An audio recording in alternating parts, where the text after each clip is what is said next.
छात्रों, मैं डॉक्टर सैयद मोहम्मद ममनून, प्रवक्ता Hindi, FR Islamia inter college Bareilly,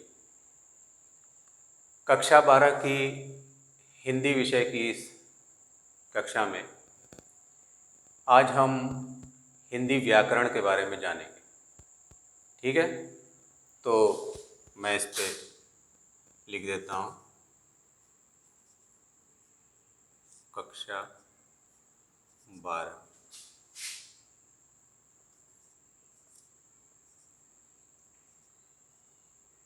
विषय हिंदी।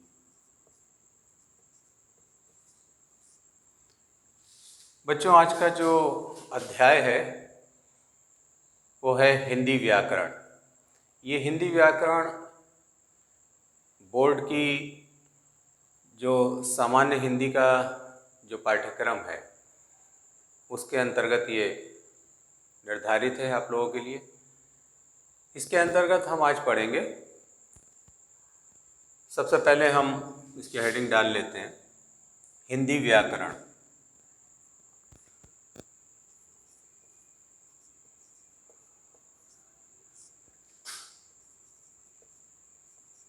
हिंदी व्याकरण, ठीक है, इसके बारे में आज हम अध्ययन करेंगे। इसमें सबसे पहले हम शब्दों में सूक्ष्म अंतर इसके बारे में जानेंगे। इससे संबंधित प्रश्न आते हैं। ठीक है, देखिए,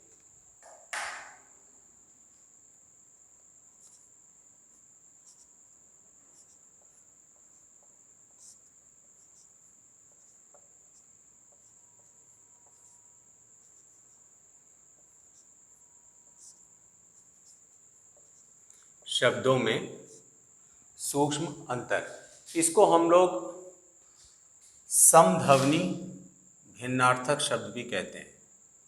समध्वनि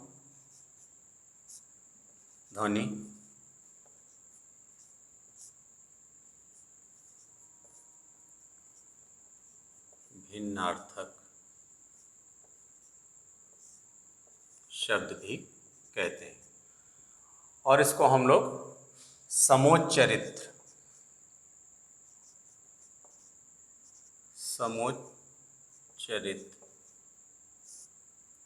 भिन्नार्थक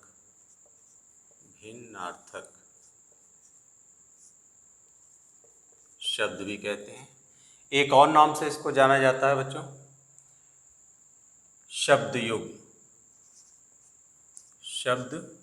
युग्म। तो शब्दों में सूक्ष्म अंतर से यहाँ पर ये जो मतलब है, ये चारों जो है वो शब्दों में सूक्ष्म अंतर से ही संबंधित हैं। हम इसके बारे में समझ लें। शब्दों में सूक्ष्म अंतर से मतलब ये है कि कुछ शब्द ऐसे होते हैं जिनका जब हम उच्चारण करते हैं, बोलते हैं और सुनते हैं, तो उस समय तो हमें उसमें कोई ऐसा विशेष अंतर नहीं दिखाई देता है, जबकि उसमें सूक्ष्म स्वर व्यंजन के अंतर जो के वो शब्द होते हैं, लेकिन उच्चारण करते समय हमें जो है बोलने और सुनने में वो समान प्रतीत होते हैं। उसमें कोई खास अंतर नहीं दिखाई देता है, लेकिन उनके अर्थ में भिन्नता होती है, यानी उनका अर्थ जो है वो भिन्न भिन्न होता है। ठीक है, तो इसलिए इसको हम शब्दों में सूक्ष्म अंतर वाले शब्द कहते हैं। ये परीक्षा में आते हैं, 2 नंबर का होता है, एक नंबर के 2 शब्द आते हैं, उनमें जो सूक्ष्म अंतर होता है उसको बताना होता है। ठीक है, समध्वनि भिन्नार्थक शब्द इसको क्यों कहा जाता है, देख लीजिए, नाम से ही स्पष्ट है, समध्वनि भिन्नार्थक शब्द, यानी ध्वनि की दृष्टि से इसमें समानता होती है, लेकिन अर्थ में इसमें भी भिन्नता पाई जाती है। ठीक है, यानी अर्थ जो है इसका भी अलग अलग होता है। अब हम देखते हैं समोच्चरित भिन्नार्थक शब्द। समोच्चरित मतलब उच्चारण से इसका संबंध है। तो उच्चारण की दृष्टि से तो ये समान होते हैं, एक जैसे दिखाई देते हैं, मतलब सुनने में और बोलने में एक जैसे लगते हैं, लेकिन अर्थ में इसमें भी विविधता पाई जाती है, यानी भिन्नता पाई जाती है, अलग अलग प्रकार के अर्थ होते हैं। ठीक है, तो इसलिए हम इसको समोच्चरित भिन्नार्थक शब्द कहते हैं। शब्द युग्म इसको क्यों कहा जाता है? युग्म अर्थात जोड़ा, ठीक है। तो दो शब्दों का ये जोड़ा होता है जिसमें बहुत सूक्ष्म सा अंतर होता है। वो स्वर और व्यंजन किसी भी आधार पे हो सकता है, लेकिन देखने में, उच्चारण करने में एक से लगते हैं, परंतु इसका अर्थ जो है वो जब हम देखते हैं तो वो अलग अलग होता है, भिन्न होता है, ठीक है। अब हम इसमें उदाहरण के तौर पर इसको समझ लेते हैं। जैसे ये शब्द है अंश और अंशु, ठीक है। अंशु, अंशु, ये दो शब्द हैं, ठीक है। जब हम इसका उच्चारण करते हैं अंश अंशु, तो बहुत हल्का सूक्ष्म सा इसमें अंतर दिखाई देता है। अगर हम ध्यान से सुने तो हमें वो अंतर सुनाई देता है, अन्यथा नहीं सुनाई देता। लेकिन इनके अर्थ में जो है वो भिन्नता पाई जाती है। देखिए, अंश का जो अर्थ होता है वो क्या होता है? अंश मतलब भाग, भाग या हिस्सा, पार्ट भी हम कह सकते हैं इसको, भाग। और अंशु, अंशु मतलब किरण। तो इसका अर्थ क्या हुआ? भाग और किरण, ठीक है। ये हुआ, अंश का अर्थ हुआ भाग और अंशु का किरण, ठीक है। अंशु कहते हैं, सूर्य को कहते हैं महाराज अंशुमाली, ये उसकी एक किरण अंशु हो गई, ठीक है। अंशुमाली सूर्य और अंशु किरण, ठीक है। छोटे की मात्रा है इसलिए इसका अंतर पता नहीं लग पाता है उच्चारण करते समय। अब हम कुछ इससे संबंधित और भी शब्द होते हैं जिनके बारे में हम देख सकते हैं, जैसे कि अनिल और अनल, ठीक है। अनिल क्योंकि छोटी की मात्रा है इसलिए उच्चारण में पता नहीं लग पाता। अनिल, अनल, अगर जब हम ऐसे कहते हैं तो दोनों एक से लगते हैं। यहाँ पर अनिल का अर्थ जो है वो वायु यानी हवा से है, और अनल का अर्थ जो है वो आग से है या अग्नि से है, ठीक है। ये बात समझ में आ गई। अब इसी के साथ ही हम देखते हैं कुछ, ये मैं आप लोगों को उदाहरण के रूप में बता रहा हूँ, वरना इसमें जो अर्थ हैं, ये शब्दार्थ हैं, इस टाइप के जो शब्द हैं, युग्म शब्द, ये बहुत हैं, असंख्य हैं, लेकिन मैं उदाहरण के रूप में आपको समझा दे रहा हूँ कि परीक्षाओं में इस प्रकार के प्रश्न पूछे जाते हैं, ठीक है। एक और शब्द देखिए, कपट, कपट, कपाट, ठीक है। कपट, कपाट, बहुत ही सूक्ष्म अंतर है, लेकिन अर्थ इसका भी भिन्न है। कपट जो हम कहते हैं, कपट जैसे छल, कपट, धोखा, तो इसका अर्थ हुआ धोखा, ठीक है। और कपाट का अर्थ हम जानते हैं दरवाज़ा, ठीक है। कपाट का अर्थ दरवाज़ा। तो ये हो गए हमारे शब्दों में सूक्ष्म अंतर वाले, यानी सम, ध्वनि, भिन्नार्थक शब्द, या हम शब्द युग्म जो भी कह लें। इससे संबंधित दो प्रश्न होंगे। एक ही प्रश्न होगा वो 2 नंबर का होगा, ठीक है। जैसे 2 शब्द दिए हुए तो 1-1 नंबर का हो सकता है, यानी 2 अंक का ये प्रश्न हो सकता है, ठीक है। अब हम इसी हिंदी व्याकरण के अंतर्गत अब हम देखेंगे कुछ ऐसे शब्द जिनको हम अनेकार्थी शब्द कहते हैं, ठीक है। अनेकार्थी शब्द का मतलब ये हुआ कि शब्द तो एक होगा लेकिन उसके अर्थ कई होंगे, यानी अनेकों होंगे। इसको हम पर्यायवाची भी कहते हैं। तो अब इसको हम देख लेंगे अनेकार्थी शब्द।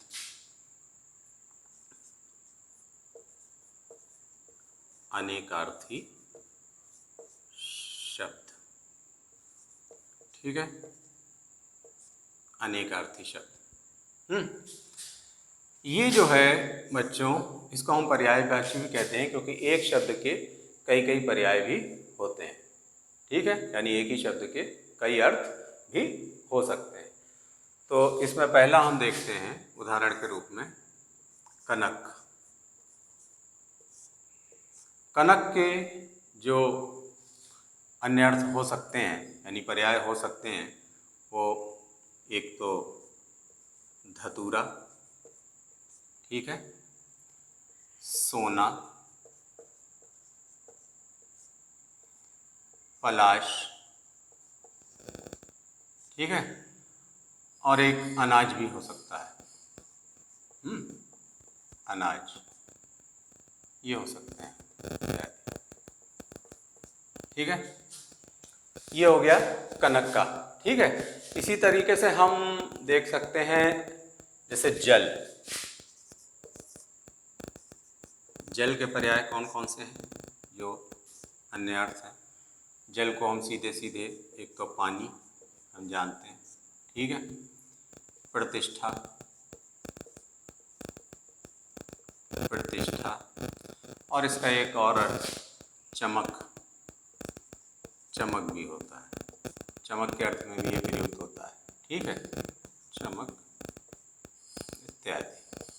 तो ये मैंने आपको कुछ उदाहरण के रूप में आपको ये बताए, ये अनेकार्थी शब्द है। ठीक है, और भी बहुत से हो सकते हैं, लेकिन अगर हम इसी को बताते रहेंगे तो ये काफ़ी लंबा खिंच जाएगा, क्योंकि शब्दों की कोई कमी नहीं है। ठीक है, अब हम इसके अगले उसमें चलते हैं, अगले चरण में, यानी हिंदी व्याकरण के ही हम अगले भाग को देखेंगे, जिसमें हम देखेंगे कि अनेक शब्दों के लिए एक शब्द। इसको मैं मिटा देता हूँ।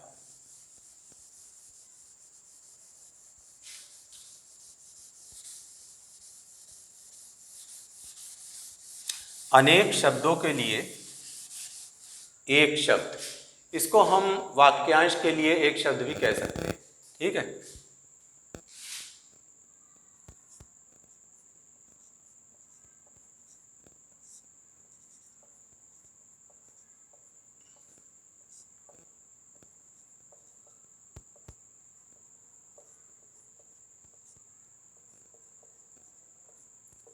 अनेक शब्दों के लिए एक शब्द। ठीक है, या हम ये भी कह सकते हैं वाक्यांश, वाक्यांश या वाक्य जो भी है, वाक्यांश के लिए एक शब्द।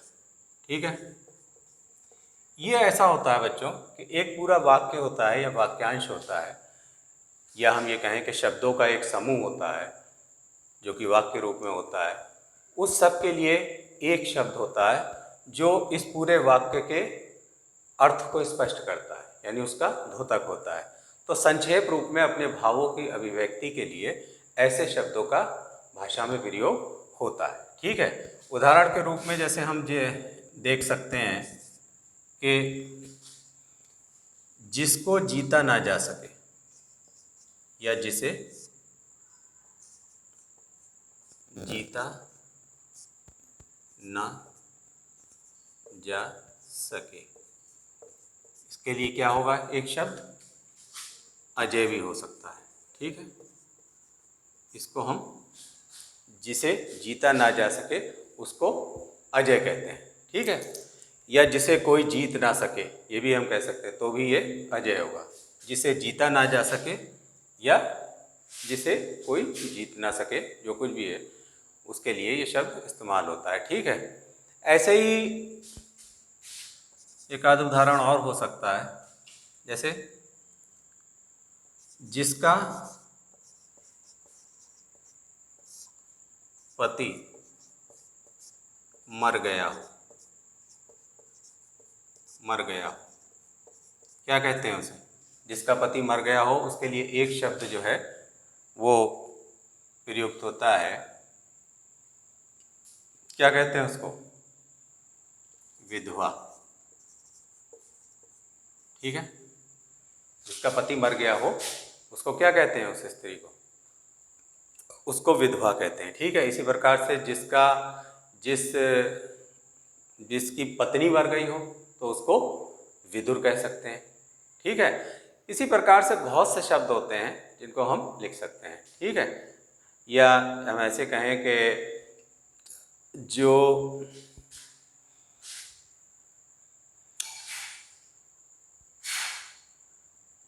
जो स्त्री, या हम ये कहें कि जो स्त्री कविता लिखती हो उसको क्या कहोगे, तो उसको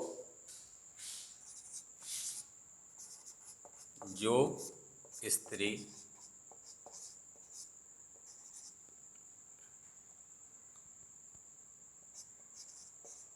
कविता लिखती हो, जो स्त्री कविता लिखती हो उसे क्या कहेंगे, कवित्री। ठीक है, इसी तरीके से जो पुरुष कविता लिखता हो उसको कवि कह सकते हैं। तो इस तरीके से ये कुछ वाक्यांश के लिए एक शब्द होते हैं जो मैंने उदाहरण के रूप में आपको बताए। इनको हम अनेक शब्दों के लिए एक शब्द भी कहते हैं। ठीक है, तो ये हो गया हमारा। अब हम इसके बाद जो अध्ययन करेंगे वो हिंदी व्याकरण के अगले भाग में, वो है वाक्यों में त्रुटि मार्जन। मैं इसको मिटा देता हूँ।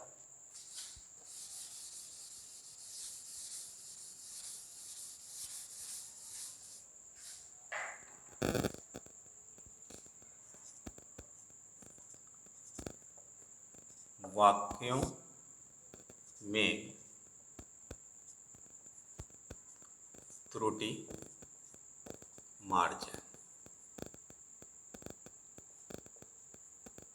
ठीक है, ये वाक्यों में जो त्रुटि मार्जन होता है, यानी कोई भी वाक्य हुआ या शब्दों का कोई समूह हुआ तो उसमें जो है कुछ त्रुटियां पाई जाती हैं। और ये त्रुटियां किस प्रकार की हो सकती हैं, ये लिंग के आधार पे भी हो सकती हैं, ये संधि के आधार पे भी हो सकती हैं, ये समास के आधार पे भी हो सकती हैं, ये समास के और वर्तनी के आधार पर भी हो सकती हैं। ठीक है, अर्थ की दृष्टि से भी हो सकती हैं। तो इस प्रकार की कुछ छोटी छोटी त्रुटियां होती हैं जिनको हम दोष कहते हैं। इन दोषों को समाप्त करने के लिए जो है वो, इन दोषों को जो हम समाप्त करते हैं या इन त्रुटियों को जो हम सुधार करते हैं जब इसमें, तो इसको हम त्रुटि मार्जन कहते हैं। ठीक है, त्रुटि मार्जन में जैसे हम उदाहरण देखें, नंबर 1, इसमें ऐसा होता है एक अशुद्ध वाक्य दे दिया जाता है, उसको शुद्ध किया जाता है। ठीक है, जैसे कि हम लिख सकते हैं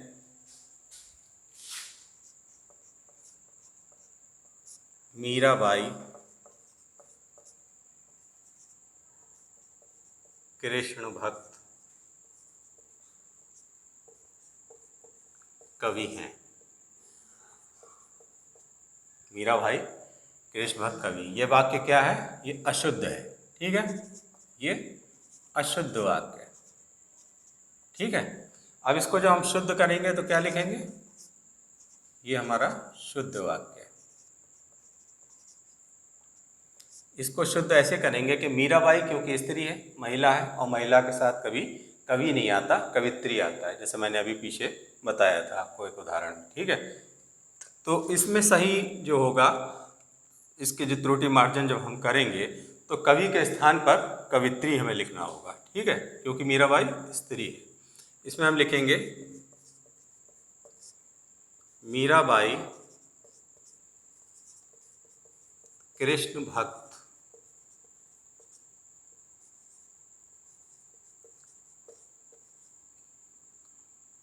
कवित्री हैं। ठीक है, मीराबाई कृष्ण भक्त कवित्री है। ठीक है, तो इसी तरीके से जो है बहुत से हो सकते हैं। जैसे यहाँ पर हम लिख सकते हैं, जैसे एक शब्द हम अशुद्ध शब्द जो है वो ऐसा हो सकता है, ये अशुद्ध शब्द होगा। ठीक है, यानी अशुद्ध वाक्य, शब्द नहीं वाक्य, यानी शब्दों का समूह वाक्य होता है। ठीक है, ठीक है, जब शब्दों का समूह होता है तो वाक्य हो जाता है। अशुद्ध वाक्य एक ये हो सकता है कि यहाँ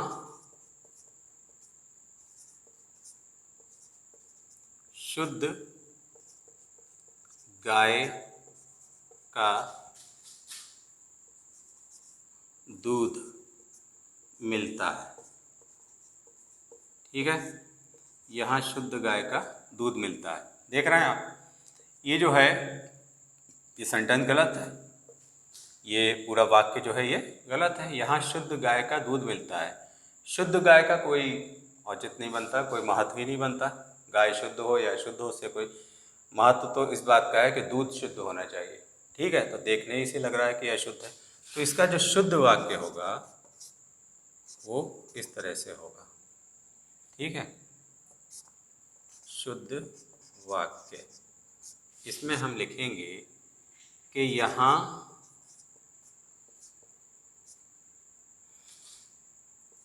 गाय का शुद्ध दूध मिलता है। ठीक है, ये हमने क्या किया, ये हमने इसका सुधार कर दिया, यानी त्रुटि मार्जन कर दिया। जो इसमें कुछ त्रुटियां थी, जो दोष थे, उसको हमने समाप्त कर दिया, इसलिए ये अशुद्ध वाक्य से शुद्ध वाक्य बन गया। तो ये भी 2 नंबर के प्रश्न इस प्रकार का जो है ये हो सकता है। ठीक है, अब हम इसके बाद जो देखेंगे हिंदी व्याकरण के ही अगले चरण में, यहाँ पर आता है मुहावरा और लोकोक्तियाँ। ठीक है, लोकोक्ति,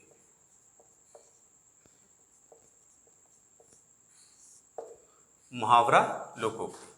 मुहावरा जो है बच्चों, ये मुहावरा का जो शाब्दिक अर्थ है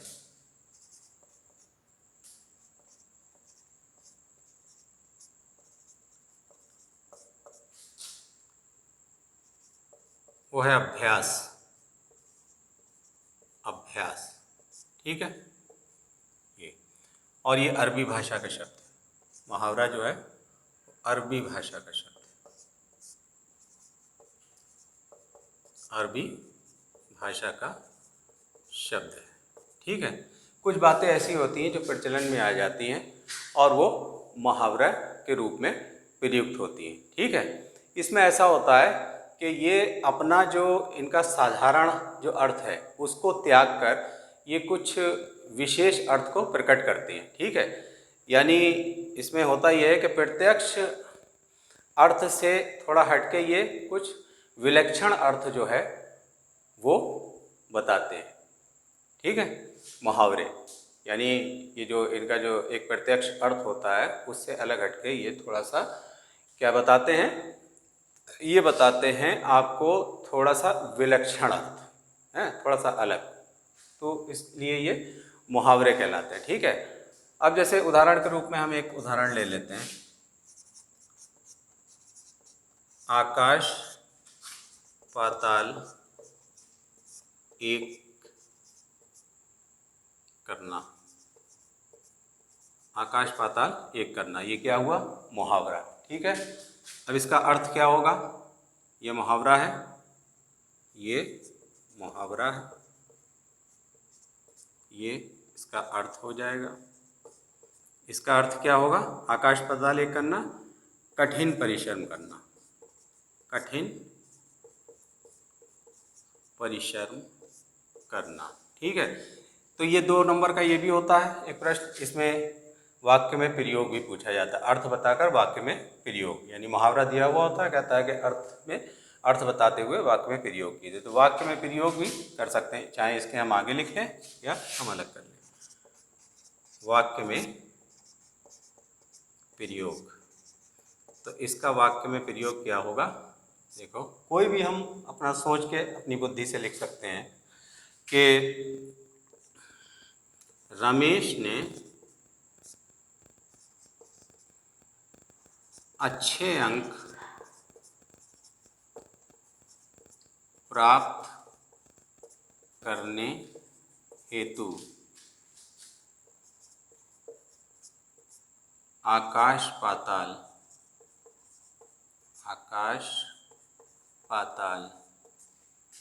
एक कर दिया, एक कर दिया। ठीक है, ये हो गया इसका वाक्य में प्रयोग। ठीक है, इसी तरह से बहुत से मुहावरे हो सकते हैं, उनका अर्थ और प्रयोग आप कर सकते हैं। मैंने उदाहरण के रूप में आपको एक बता दिया। ठीक है, इसी तरह से लोकोक्ति होती है। लोकोक्ति में क्या होता है? लोकोक्ति, लोकोक्ति जो है बच्चों, ये लोक में प्रचलित, इसका जो ये ऐसे देख लीजिए, दो शब्दों से मिलकर बना है लोक धन उक्ति। ठीक है, यानी लोक में प्रचलित ये कुछ बातें होती हैं, कुछ विद्वानों के द्वारा, कुछ साधु संतों या और ज्ञानी लोगों के द्वारा जो है ये बातें बताई जाती हैं, जो कि लोक में प्रचलित होती हैं। उन बातों और इन बातों में जो है अर्थ की प्रधानता होती है। ठीक है, इसमें अर्थ की प्रधानता होती है, तो इसलिए इसको लोकोक्ति कहती है। किसी क्षेत्र विशेष में या किसी लोक में, किसी स्थान पर प्रचलित होती है। ठीक है, इसके उदाहरण के रूप में हम एक देख सकते हैं, जैसे कि आधा तीतर आधा बटेर। ठीक है, ये लोकोक्ति है। पूछा जा सकता है कि इसको अर्थ में प्रयोग कीजिए। ये लोकोक्ति हो गई, इसका अर्थ हो गया ना इधर का ना उधर का। ठीक है, वाक्य में प्रयोग क्या होगा? वाक्य में प्रयोग हम इस तरीके से लिख सकते हैं कि हिंदी के साथ अंग्रेजी का मिश्रण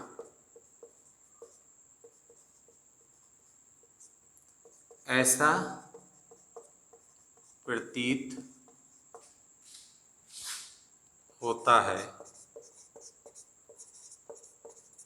जैसे